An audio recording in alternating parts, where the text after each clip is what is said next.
Hey everyone! Welcome back. In this video, I'll show you step by step how to buy USDT, also known as Tether, on Binance. This is one of the easiest ways to get started cryptocurrency. Step 1. Verify your account. Before you can buy, make sure your Binance account is fully verified. This process is called KYC or Identity Verification, and it's required to use fiat money on Binance. Step 2. Add funds. Log into the Binance app or website and tap on Add Funds.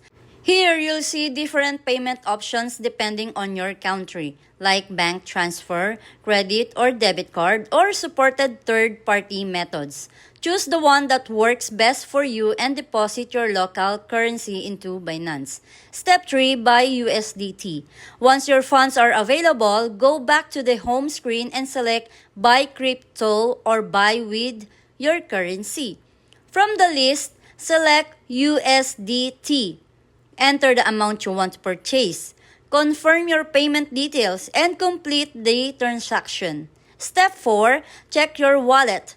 When the purchase is done, open your wallet and look under either your funding wallet or spot wallet.